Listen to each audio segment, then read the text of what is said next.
Good afternoon, everyone. I'm Jack Lapsley. I teach Old Testament, and I'm currently serving as the academic dean here at Princeton Seminary, and it's my pleasure to welcome you this afternoon for Princeton Seminary's Reverend Dr. Martin Luther King Jr. lecture. We are delighted to have Dr. Tamura Lomax deliver this afternoon's lecture. And I want to thank Reverend Kermit Moss, who I saw here a moment ago. Thank you. Reverend Kermit Moss, our interim director of Black Church Studies. I want to thank him, and also the Association of Black Seminarians for selecting Dr. Lomax as this year's Martin Luther King Jr. lecturer. Dr. Lomax received her PhD in religion from Vanderbilt University. Her work there focused on Black religious history and Black diaspora studies. In 2011, Dr. Lomax co-founded the Feminist Wire, an online publication dedicated to feminist, anti-racist, and anti-imperialist socio-political critique. Dr. Lomax continues as the Feminist Wire's visionary and CEO. In 2018, Duke University Press published her most recent book, Jezebel Unhinged: Loosing the Black Female Body in Religion and Culture. This critically acclaimed work explores how Black women and girls have been stereotyped as Jezebels in the Black church and in popular Black culture. Quote, healing the Black church will require ceaseless refusal of the idea that sin resides in Black women's bodies, thus disentangling Black women and girls from the Jezebel narrative's oppressive yoke. Dr. Lomax is currently at work on a new book to be published by Duke University Press entitled Parenting Against the Patriarchy: Raising Non-Toxic Sons in White Supremacist America. Her title for this afternoon's lecture is We Don't Need a Black Messiah: The Crisis of Civilization and Aspirational Black Patriarchy. Please join me in welcoming Dr. Tamura Lomax.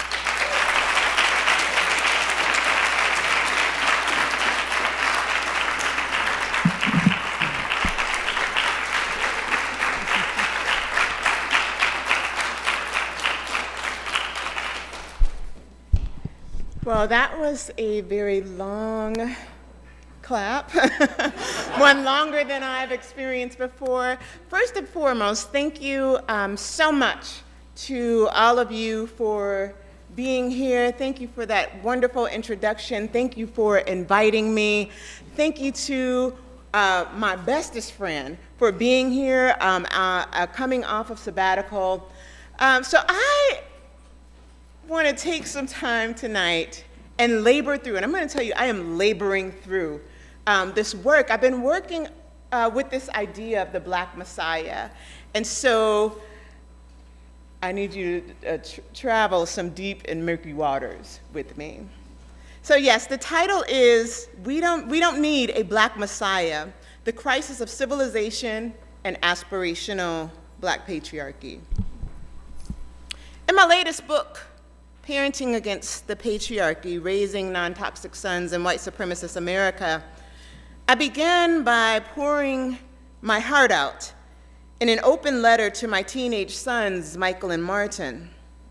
Tears falls between each keystroke, particularly as I let them know that the primary genocidal threat that endangers all life is not Black women, but rather white supremacist, capitalist, heteropatriarchal masculinity. Now, anyone who knows me knows that I am not much of a crier. That is, unless we are talking about Michael and Martin, or their dad. But Michael and Martin have a particular tugging that they do on my heart. And so I'm moved to tears every time I reread the opening without fail. And not only because I'm talking to my children, a love between this Black mother and those black boys, which knows no single boundary, but because I understand now, more than ever, how the vulnerabilities around being a black boy in America and eventually a black man will consistently beckon them to root their humanity not in the black feminist, beautiful black feminist politics that I raised them up in, but in a unrelenting push and pull between white supremacist heteropatriarchy and a remix of 1960s black Messianic nationalism. And so I cry. I cry because I understand that the permanence of white supremacy in America is just as undeviating as racist oppression. And more because fighting against racial oppression for black folks has historically meant maintaining the simultaneous oppression of black women, girls, and queer kin. However, in her essay, Age, Race, Class, Sex, Women Redefining Difference, Audre Lorde reminds us of the following. She says, the true focus of revolutionary change is never merely the oppressive situations which we seek to escape, but that piece of the oppressor that is within us and that shapes our relationships and practices. She continues, change means growth, and growth can be painful. And so tears flow. Because I know that in choosing the revolutionary act of raising my sons against the patriarchy, some will see that as a betrayal of the race. I also know, given its force, Michael and Martin may still claim pieces of the patriarchy for themselves, despite my teachings. But most of all, I cry real tears because Lorde serves as a reminder that the work of the critic painfully begins by looking in the mirror. Thus, after telling my sons all that is wrong with the patriarchy,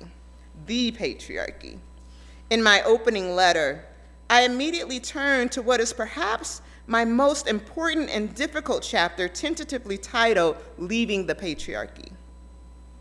And in that chapter, I begin with these words.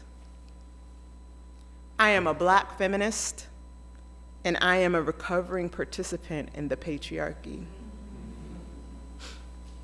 Sexism, as I understood it in my adolescence, was always bad. I learned this lesson early on from my mother. However, patriarchy for me was normalized. And at some point in my childhood, I came to own it for myself.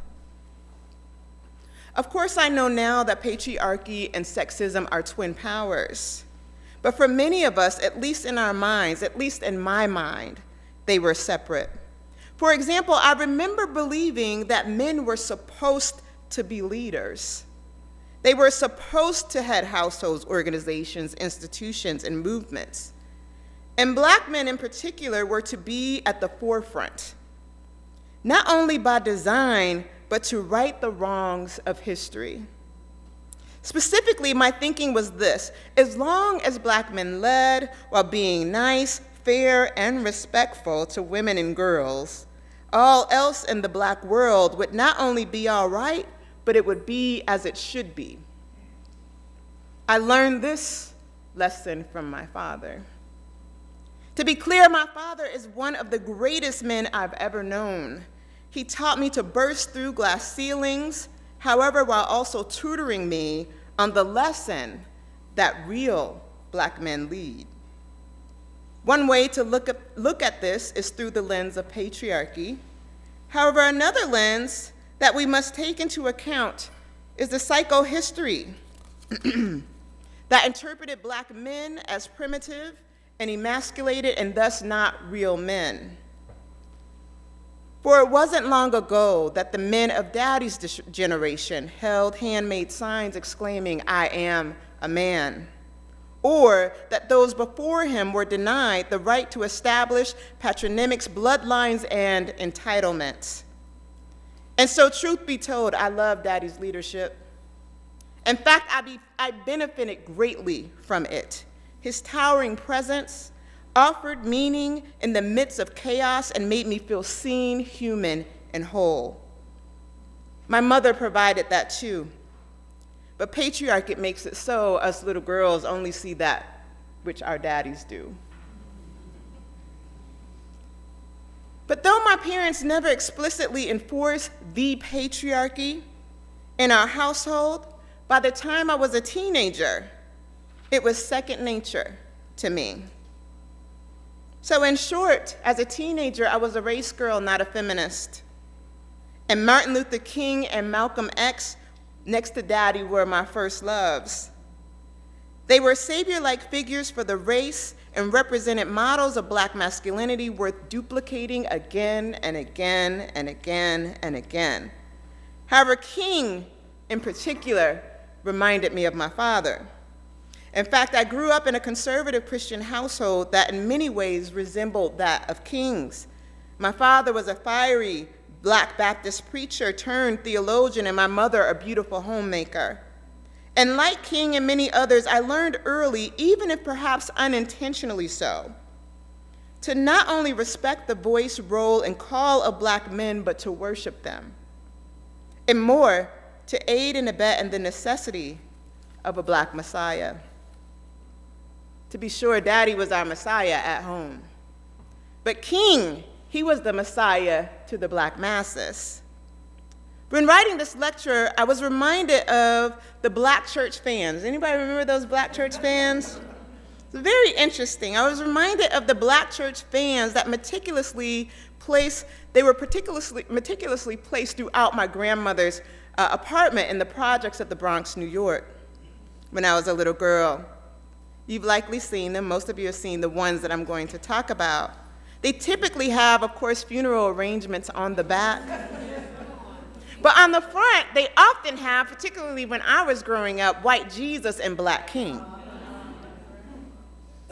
And what I remember most is that my grandmother juxtaposed those images on her walls. She had all kinds of fans, and it's in the projects of the Bronx. So if you've been to the Bronx, you know that there's no air condition in the summer. The fan is your air.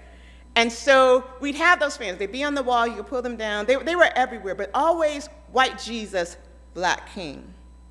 And I always wonder, what is Grandma trying to communicate by this image of white Jesus and Black King? What did this proximity mean? It was as if one was the first coming and the other had been the next. And my grandmother was not alone. White Jesus and the adjacent Black King was evidence in many Black households and churches of my youth.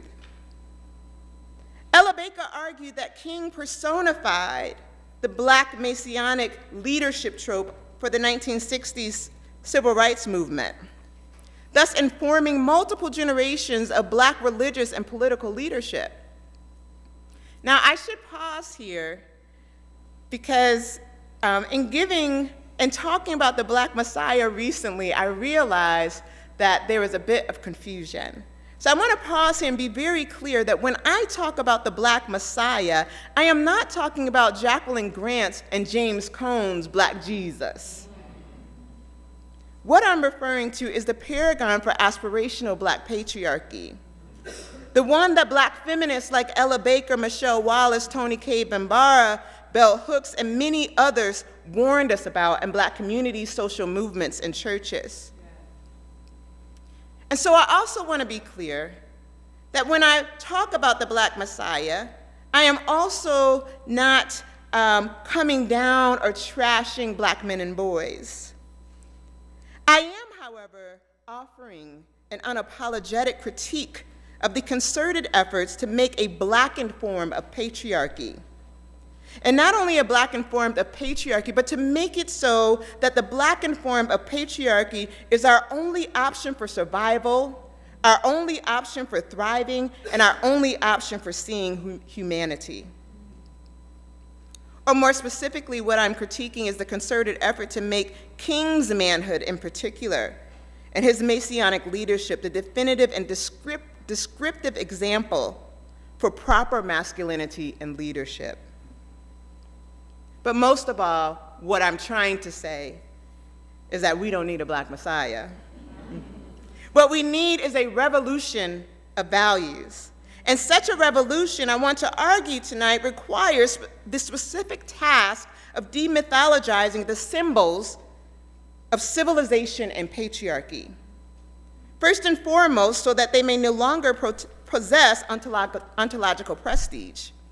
But second, so that little girls like me don't grow up normalizing patriarchy or believing it has a capacity to be nice and or fair. And third, and perhaps most importantly, so that we may free up little boys like Michael and Martin and your boys from the crushing weight of thinking they have to man up into superheroic tropes charged with saving the race. This in mind, going forward, I want to make 4 brief moves. I think they're brief. First, I will engage what we still have yet to learn from King. Second, I will explore some of Baker's and other black feminist critiques of King, the black church, and the 1960s social movement, and thus what King and others could have learned from them.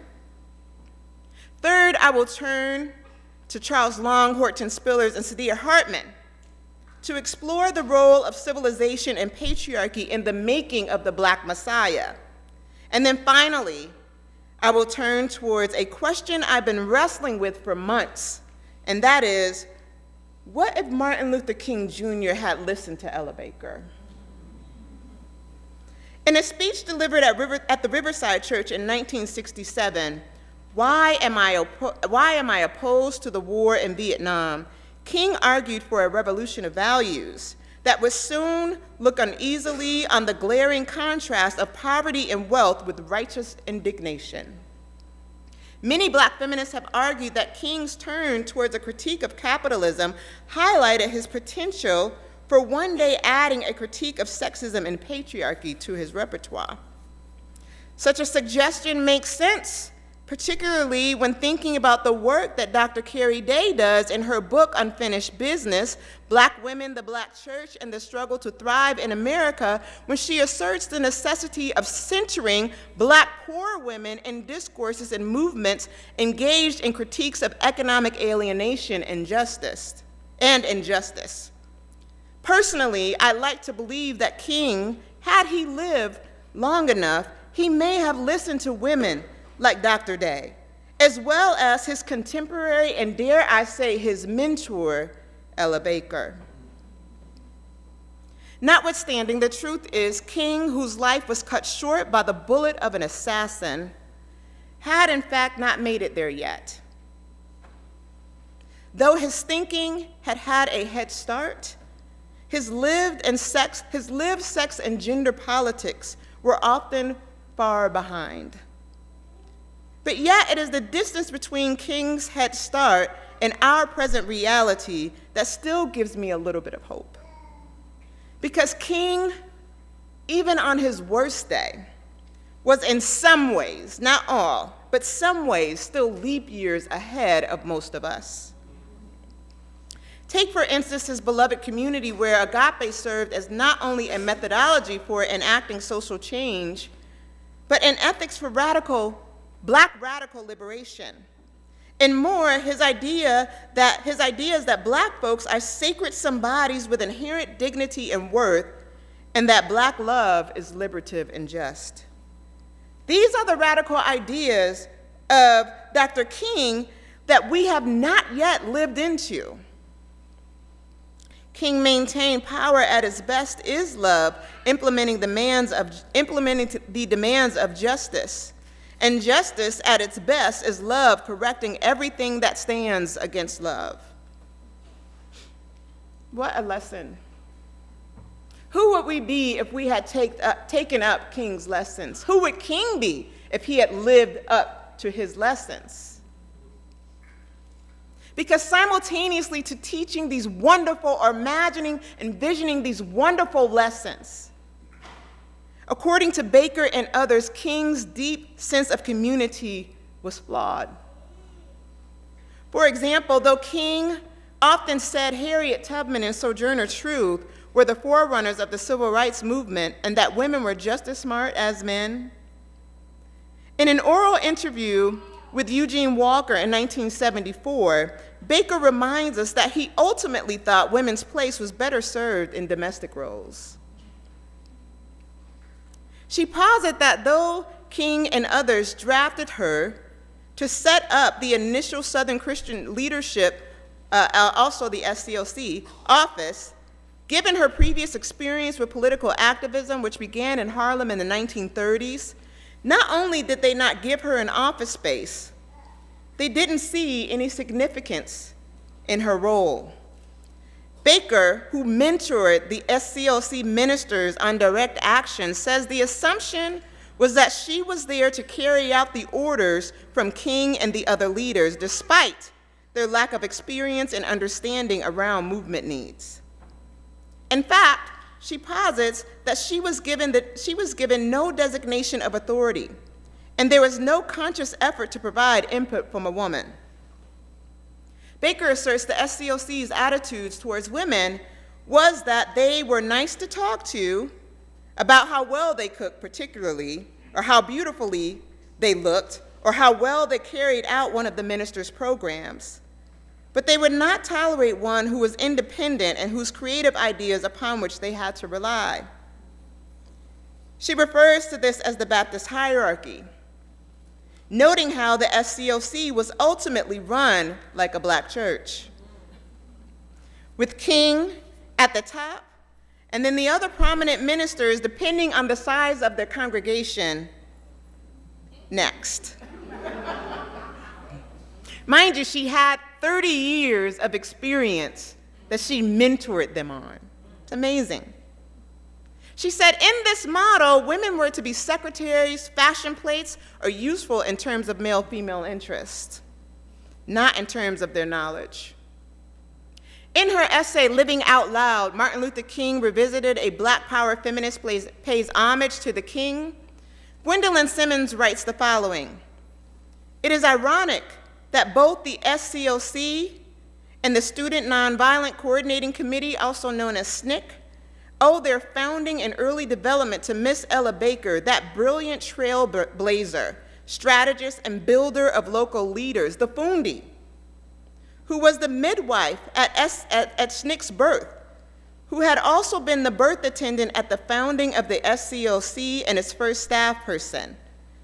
A fact known only to movement insiders and historians, it is not an over-exaggeration to say that Baker did more than anyone else to create the two most important movements of the civil rights era." Simmons continues, "Baker and King's relationship was an uneasy one at best, even though she worked her heart out to get that organization moving and able to carry out its civil rights agenda." The relationship between King and Baker provides several clues about the relationships between Black women and men in not only social movements, but as Baker notes, the Black church. Specifically, it notes the push and pull between Black patriarchy, or in this case, a Black messiah, and the demand for a submissive and ultimately invisible Black feminine ideal.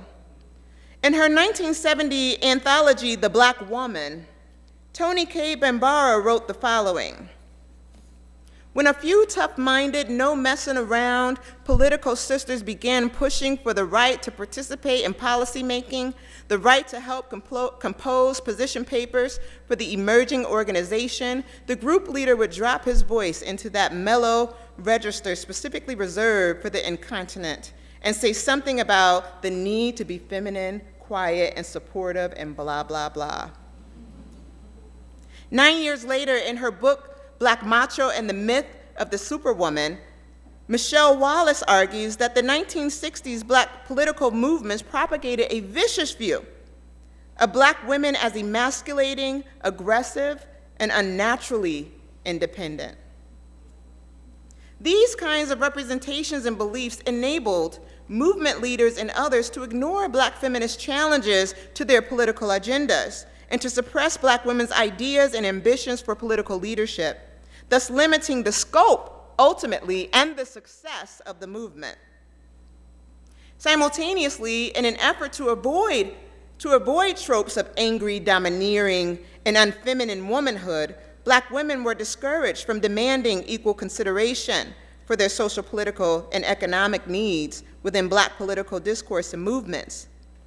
Ultimately, Black women's legitimate frustrations with their unequal circumstances and treatment were seen as irrational, pathological, controlling, and out of natural order. I find Charles Long's significations, signs, symbols, and images in an interpretation of religion, Horton Spiller's Mama's Baby, Papa's Maybe, an American grammar book, and Saidiya Hartman's Lose Your Mother, A Journey Along the Atlantic Slave Route, particularly insightful here. A critical reading of these power dynamics highlight not only the blatant and prevalent sexism and heteropatriarchy between Black social movements and the Black church, but their rootedness in Western symbols of civilization. More, such dynamics underline how the grasping of Western symbols also serve as a source of resistance to the colonial situation and the primitive othering that happened during that time. That is, King and others could preach beloved community while disempowering the members of that community because the political project of becoming rational and real men and thus undoing the demonic deeds of history became not the only, but the primary initial goal for Black freedom. Long posits that Western ideological biases invoked a structure of civilized primitive dialectics, with the West presupposing itself as the locus of intelligence, while projecting onto the Africans, along with their cultures and religions, innate savagery, inferiority, immorality, pathology, and irrationality. He refers to this as the crisis of civilization, specifically the burden of being made over into primitive others under the white gaze. And more, the ceaseless attempt by Black folks to prove their humanity, rationality, order, and morality. Yet, though Black communal, religious, and political responses to these projections were many, they also included appropriations of Western biases, specifically hegemonic gender ideologies, sexual politics, and Puritan ideals in which the Black church and the Black nuclear family project played in especially significant roles. As I write in Jezebel Unhinged, after North American slavery, the symbol of the Black heteropatriarchal family became not only a signifier of Western civilization and natural order, but a civic and moral duty for establishing intercommunal, institutional, and organizational hierarchy, roles, and thusly real Black manhood. In Mama's Baby, Papa's Maybe, Spillers asserts that the degendering and sexual assault of captured fathers denied them the right to know, parent, raise, protect, or name their children. That is, while the name of the father established property, captive fathers were property.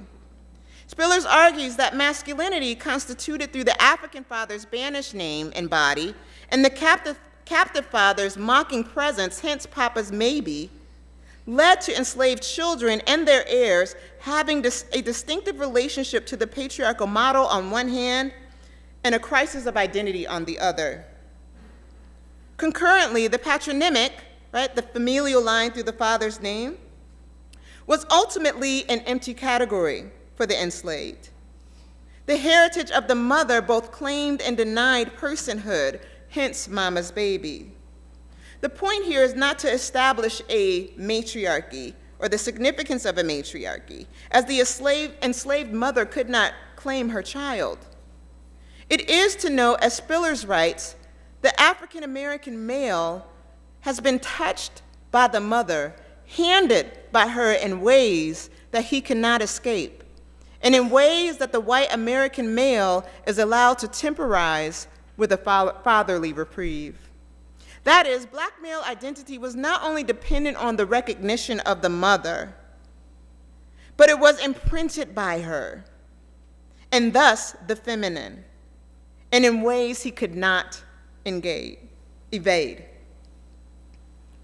But though the latter, femininity, is a social construct, what Spillers is getting at here is not a notion of black male feminization, but rather a hopefulness that there is something within black men and boys to help them recognize and love black women and girls rather than further othering or marginalizing them.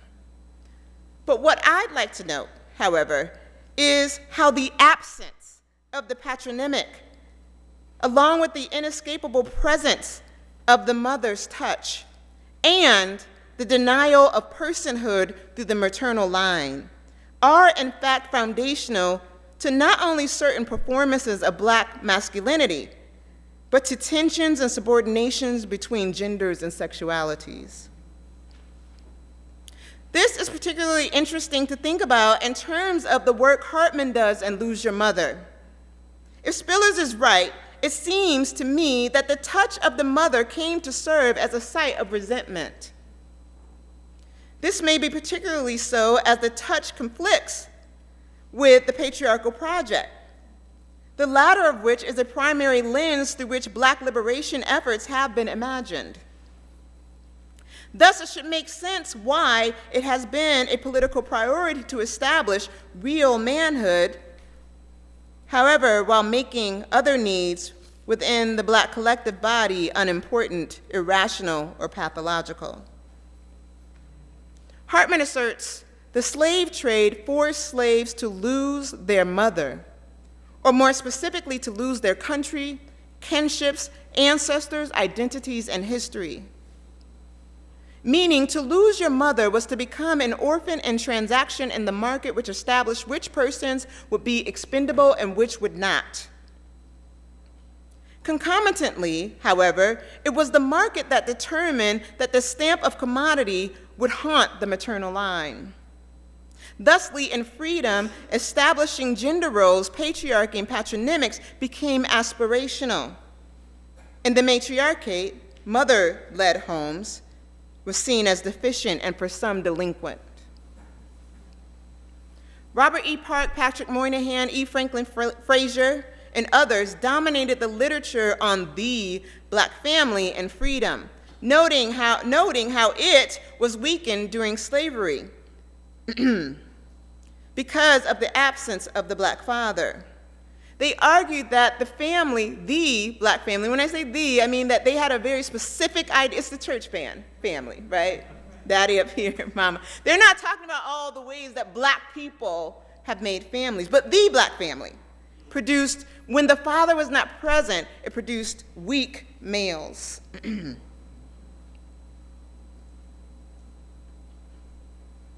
And so these sources, though anti-black and heterosexist, tell us something about the perpetual quest to establish not merely black fathers. Black fathers are significant parts of the collective black communities. So no, they don't establish anything about that. But what they establish is, or they help us to think about, is this desire to create a certain kind of messianic, all-powerful, strong black man and black communities. But it also tells us why, when we see other models of masculinity, folks lose their minds. In short, Long, Spillers, and Hartman presents an opportunity for us to explore not only the seduction of patriarchy in the Western project, but the particular loss of the mother, and specifically the displacement of black women and ultimately the feminine post-slavery.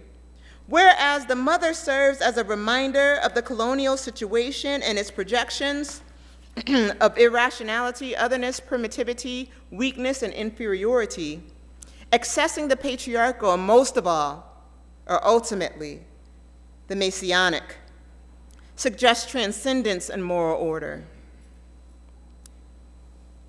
The permanence of sexist oppression in black families, communities, political movements, and churches requires going through these layers and demythologizing this framework. More, it requires not only going back and getting our mothers, and all others on the margins of Black social movement, but reimagining the latter not in terms of resurrecting a new Black Messiah, but instead in terms of Black feminist politics, or more in terms of what Baker had already taught us. Namely, and again, that we don't need a Black Messiah. More, that Black social movements require we start from the margins, thus making room for all the different ways of being, knowing, living, and working together. And also, that the legitimacy and relevance of the Black Freedom Project rests not in a Black Messiah, but rather in our collective breaking up of the oppressive world that we inherited. Had King only listened.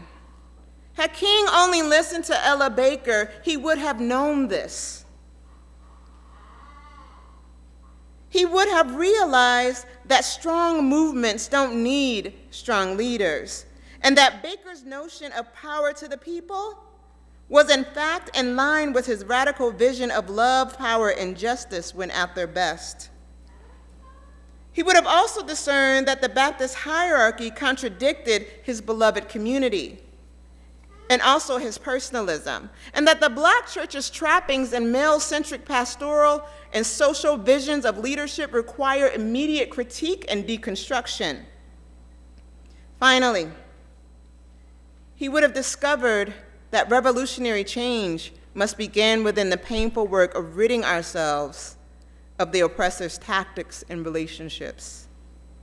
To this end, Baker might have registered in his mind as a potential mentor, rather than a glorified yet emasculating secretary. And more, the women of the movement could have possibly been seen as more than order takers, cooks, and/or fashion plates or people to have relationships with.